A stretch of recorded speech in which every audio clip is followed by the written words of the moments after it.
এই গুম কমিশন যেটা হয়েছে, এই গুম কমিশন যদি ঠিকমতো রান করে এবং তার প্রতিবেদনটা জমা দিতে পারে, তো স্বভাবতই অনেকের সাথে সেনাবাহিনীর অনেক অফিসার সিনিয়র, যারা, আমি জুনিয়রদের কথা বলছি না, যারা এসব কর্মকাণ্ডে জড়িত ছিল, তাদের নাম এক্সপোজড হবে এবং তাদেরকে বিচারের আওতায় আনতে হবে। দ্বিতীয়ত, আমরা জানি পিলখানা নিয়ে যে কমিশনটা গঠিত হয়েছে, এটার কাজ চলছে খুব ভালোভাবে। তো একই সাথে পিলখানার ইস্যুতেও স্বাভাবিকভাবে সেনাবাহিনীর একটা অংশ, যারা তখন বসে বসে এই জিনিসগুলোকে অপারেট করেছে, দেখেছে, তারা অনেকে এখন হয়তো সার্ভিসেও আছে, অনেকে সার্ভিসে নাই কিন্তু সেনাবাহিনীর সুযোগ সুবিধা নিচ্ছে, তো এদের নামও চলে আসবে স্বাভাবিকভাবেই। তো এই কমিশনগুলোও যদি ঠিকঠাক মতো অ্যাক্টিভলি কাজ করতে পারে, তাদের প্রতিবেদন জমা দিতে পারে, প্রতিষ্ঠান হিসেবে বা ব্যক্তি হিসেবেও তো সেনাবাহিনীর জন্য এটা একটা জটিল অবস্থা। সেনাবাহিনী চাচ্ছে যে কোনোভাবে পরবর্তী যেই সরকারি আসুক তাদের মধ্যে তাদের একটা স্থায়ী স্টেক তৈরি করা। অলমোস্ট যেটা আমরা পাকিস্তানের সাথে তুলনা করতে পারি, যে পাকিস্তানে আমরা জানি যে নির্বাচিত সরকারি আসুক, যেভাবেই আসুক, অঘোষিতভাবে সেখানে সেনাবাহিনীর একটা রিপ্রেজেন্টেশন থাকে। তা আমার কেন যেন এটা সঠিক কোনো প্রমাণ নাই, কিন্তু আমি যেটুকুন বুঝি টুকটাক, তাতে আমার মনে হচ্ছে হয়তো সেনাবাহিনীর তরফ থেকে কোনো একটা অংশ অথবা প্রতিষ্ঠানও চাইতে পারে যে আগামী সরকার যেই ক্ষমতায় আসুক তাদেরকে অন্তত এতটা অংশ তাদেরকে স্টেক দিতে হবে। বর্তমান সরকার ও সেনাবাহিনীর মধ্যে দ্বন্দ্বের মূল কারণ কি বলে মনে করেন? প্রশ্নটা অত্যন্ত সেন্সিটিভ। আর প্রতিষ্ঠানের বাইরে বসে আমরা হয়তো এটুকুনি বলতে পারি, যেটা সাদা চোখে যেটুকুন একজন নাগরিক হিসেবে মানুষ যেটা বুঝতে পারে। তো আমার কাছে যেটা বা আমাদের কাছে মনে হয় যে কয়েকটা ব্যাপারে তো সেনাবাহিনীর মধ্যেই অস্বস্তি আছেই। আর সে অস্বস্তিগুলোর মধ্যে নিশ্চয়ই একদম গোড়ার থেকে অনেকগুলো, বিশেষ করে যেমন আমাদের মনে হয়েছে যেমন গুম কমিশন। এই গুম কমিশন যেটা হয়েছে, এই গুম কমিশন যদি ঠিকমতো রান করে এবং তার প্রতিবেদনটা জমা দিতে পারে, তো স্বভাবতই অনেকের সাথে সেনাবাহিনীর অনেক অফিসার সিনিয়র, যারা, আমি জুনিয়রদের কথা বলছি না, যারা এসব কর্মকাণ্ডে জড়িত ছিল, তাদের নাম এক্সপোজড হবে এবং তাদেরকে বিচারের আওতায় আনতে হবে। দ্বিতীয়ত, আমরা জানি পিলখানা নিয়ে যে কমিশনটা গঠিত হয়েছে, এটার কাজ চলছে খুব ভালোভাবে। তো এই পিলখানা কমিশনে এমন অনেক ডকুমেন্টেশন এসছে যেভাবে এমনকি জাহাঙ্গীর কবির নানক থেকে শুরু করে হয়তো অনেকে, যারা হয়তো বলেছেও যে শেখ হাসিনা তাদেরকে সরাসরি আদেশ দিয়েছে এই কিলিং মিশনে অংশগ্রহণ করবার জন্য, অথবা যে কেউ এরকম হতে পারে। এগুলো আমরা কোনো থেকে জানতে পারছি না, যে ইনস্টিটিউট থেকে বা অথেন্টিক সোর্স থেকে আমরা জানছি এইসব কমিশনে যারা সাক্ষী দিচ্ছেন বা যাচ্ছেন, তো তাদের সাথে তো আমাদের টুকটাক কথা হয়। তো তারা বলছেন যে তারা ওখানে গিয়ে কি সাক্ষী দিচ্ছেন, তো স্বাভাবিকভাবেই তারা যেই সাক্ষ্য দিচ্ছে ওখানে সেটা তো ডকুমেন্টেড হবে ওখানে, আমরা প্রত্যাশা করি। তো একই সাথে পিলখানার ইস্যুতেও স্বাভাবিকভাবে সেনাবাহিনীর একটা অংশ, যারা তখন বসে বসে এই জিনিসগুলোকে অপারেট করেছে, দেখেছে, তারা অনেকে এখন হয়তো সার্ভিসেও আছে, অনেকে সার্ভিসে নাই কিন্তু সেনাবাহিনীর সুযোগ সুবিধা নিচ্ছে, তো এদের নামও চলে আসবে স্বাভাবিকভাবেই। তো এই কমিশনগুলোও যদি ঠিকঠাক মতো অ্যাক্টিভলি কাজ করতে পারে, তাদের প্রতিবেদন জমা দিতে পারে, প্রতিষ্ঠান হিসেবে বা ব্যক্তি হিসেবেও তো সেনাবাহিনীর জন্য এটা একটা জটিল অবস্থা, এটা আমরা বুঝতেই পারি। তো এরপরেও এই সকল সত্ত্বেও যেটা বাংলাদেশের দেশপ্রেমিক সেনাবাহিনী, বিশেষ করে আমরা বলছি যারা অফিসার, জুনিয়র অফিসার, তারা তো এই অভ্যুত্থানের, এই বিপ্লবের পক্ষে দাঁড়িয়েছেন, এবং যেটার কারণে সেনাবাহিনীর সিনিয়ররাও যে কোনো ধরনের বিদ্রোহ ঠেকাতে তারাও এই পক্ষ নিতে বাধ্য হয়েছে। আর আপাতত আমাদের যেটা মনে হয় যে এই ক্ষমতার টানাপোড়েন, এবং আমার যেটা মনে হচ্ছে বাহির থেকে, সেটা হলো হয়তো সেনাবাহিনী চাচ্ছে যে কোনোভাবে পরবর্তী যেই সরকারি আসুক তাদের মধ্যে তাদের একটা স্থায়ী স্টেক তৈরি করা।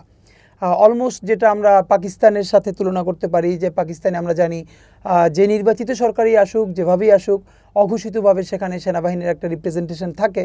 তা আমার কেন যেন এটা সঠিক কোনো প্রমাণ নাই, কিন্তু আমি যেটুকুন বুঝি টুকটাক, তাতে আমার মনে হচ্ছে হয়তো সেনাবাহিনীর তরফ থেকে কোনো একটা অংশ অথবা প্রতিষ্ঠানও চাইতে পারে যে আগামী সরকার যেই ক্ষমতায় আসুক তাদেরকে অন্তত এতটা অংশ তাদেরকে স্টেক দিতে হবে।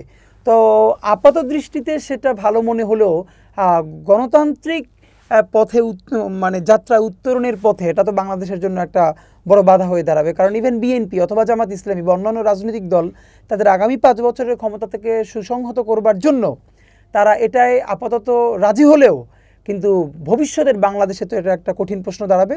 আর সর্বশেষ সরকারের সাথে আমরা যেটুকুন বাহির থেকে বুঝি কিছুটা তাদের মধ্যে একটু আস্থার সংকট দেখা দিয়েছে সেনাবাহিনীর সাথে। সেক্ষেত্রে করিডোর ইস্যুটা হয়তো একটা গুরুত্বপূর্ণ ইস্যু হতে পারে, এবং সেক্ষেত্রে আমরাও বলি সেনাবাহিনীর এই অবস্থানটা যৌক্তিক, এটা আমরা বলি।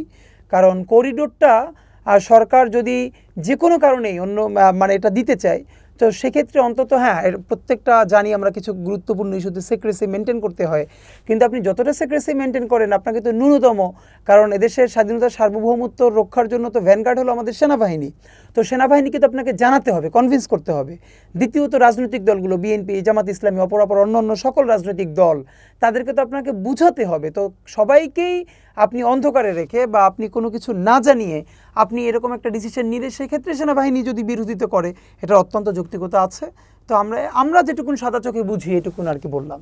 ডক্টর ইউনূস পদত্যাগ করলে গণ অভ্যুত্থানের কোনো ক্ষতি হবে কি বলে মনে করেন? হ্যাঁ, গণ অভ্যুত্থানের ক্ষতি তো হবেই, কারণ ডক্টর ইউনূস হচ্ছেন সেই ব্যক্তি যে এই বাংলাদেশের 18 কোটি জনগণ কোনো ধরনের যদি কিন্তু ছাড়াই যাকে প্রধান উপদেষ্টা হিসেবে মেনে নিয়েছে। এবং আপনি খেয়াল করবেন যখন হাসিনার পতন হয়ে যায় 2-3 দিন যখন টার্মোইল চলছিল সরকার গঠন নিয়ে, তখন আমি তো এটা নিশ্চিতভাবে বলতে পারি যে একমাত্র ডক্টর ইউনূস ছাড়া অন্য যে কাউকেই যদি প্রধান উপদেষ্টা হিসেবে বলা হতো বা প্রস্তাব করা হতো, ডক্টর ইউনূসের প্রশ্নে সারা বাংলাদেশ যেভাবে এক সারিতে দাঁড়িয়েছে এটা আর কারো ক্ষেত্রে হতো না।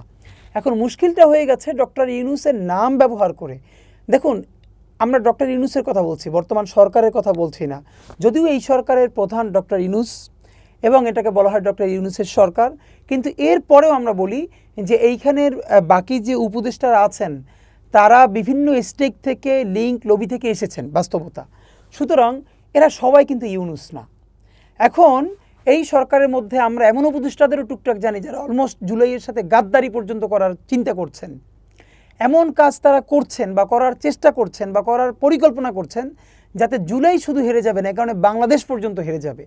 এবং শুধুই কারো ক্ষেত্রে তাদের অর্থলোভ, কারো ক্ষেত্রে তাদের নারী লিপ্সা, কারো ক্ষেত্রে ক্ষমতাকে কুক্ষিগত করা, এক একজনের এক এক ইস্যু। তো এখানে কেউ এসছেন এলজিবিটিকে এস্টাবলিশ করার একটা ম্যান্ডেট নিয়ে, কেউ এসছে আরও এভাবে নিয়ে। তো এখন যেটা হচ্ছে, তো আমরা ডক্টর ইউনূসের প্রতি আমাদের সমর্থন সেই পর্যন্ত অব্যাহত থাকবে, অক্ষুণ্ণ থাকবে, যতক্ষণ তিনি আপামর বাংলাদেশের স্বাধীনতা সার্বভৌমত্বের প্রশ্নে আপোষহীন থাকবেন। জুলাইয়ের বিচার, মৌলিক সংস্কার, এই প্রশ্নে তিনি যতক্ষণ আপোষহীন থাকবেন এবং দ্রুত গণতন্ত্রায়নের পথে একটি নির্বাচনের রোডম্যাপ দিবেন। আজকে আমরা ইনকিলাব মঞ্চ থেকে অত্যন্ত সুনির্দিষ্টভাবে বলেছি এবং আমাদের ফেসবুকেও বলেছি যে 3টে ব্যাপারে সরকারকে একদম ক্লিয়ার কাট রোডম্যাপ দিতে হবে। এরকম হবে, ওরকম হবে, এরকম কোনো না, কোনো বায়বীয় কথা না। নাম্বার 1 হলো আপনার বিচার, গণহত্যার বিচার। ঠিক কতদিনের মধ্যে আপনি মৌলিক বিচার শুরু করবেন, শেষ করবেন, এটার একদম সুনির্দিষ্ট প্রস্তাবনা দিতে হবে। নাম্বার 2 সংস্কার। সংস্কার নামে 10টা-15টা কমিশন বন্ধ করতে হবে। এটা তো আগামী 5 বছরও শেষ হবে না, আপনাকে অন্তহীন কাজ করতে হবে। আপনি কিছু কাজ তো রাজনৈতিক সরকার এসে করবে, এটা তো আপনার করার দরকার নাই।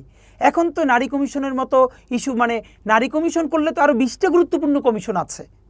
তো এর মানে আমরা বলছি না এগুলো লাগবে না, এগুলো লাগবে, এগুলো নির্বাচিত সরকার এসে করবে।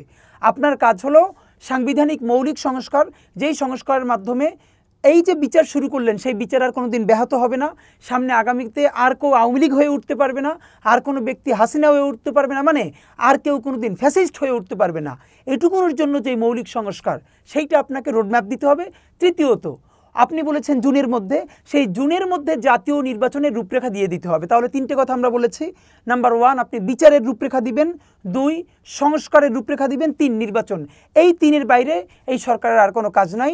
এই সরকারের মধ্যে ডক্টর ইউনূস সাহেবের একদম ইচ্ছে নাই আমরা জানি, কিন্তু উপদেষ্টাদের মধ্যে কেউ কেউ তাদের অসীম ইচ্ছে আছে আরও 3-4-5 বছর থাকার ডক্টর ইউনূসের নামকে ব্যবহার করে। সুতরাং তাদের চিন্তা থেকে এসব শয়তানি চিন্তাভাবনা বন্ধ করতে হবে। আর হলো অবশ্যই আপনাকে এটা গণতন্ত্রায়নের পথে নিয়ে যেতে হবে। উপদেষ্টা পরিষদ কি যথাযথভাবে কাজ করছে বলে মনে করেন? না, উপদেষ্টা পরিষদ যথাযথভাবে যদি কাজ করতো তাহলে তো বাংলাদেশ আজকে এই অবস্থা আসতো না। আপনি উপদেষ্টা পরিষদের মূল, আমরা 1000বার বলেছি, আপনি এখন খাল কেটে, নদী কেটে যদি জনপ্রিয়তা অর্জন করতে চান, নদী খনন করে, এটা তো আপনার কাজ না। আপনি এসেছেন কি ম্যান্ডেট নিয়ে? আপনি এসেছেন বিচার করবেন। জুলাই গণহত্যার বিচার, পিলখানার বিচার, শাপলা, এখন পর্যন্ত শাপলার কোনো কমিশন করেন নাই, শাপলা গণহত্যার বিচার, আরও যতগুলো গণহত্যা হয়েছে আপনি গুমের বিচার করবেন। আপনার প্রথম ম্যান্ডেট এটা।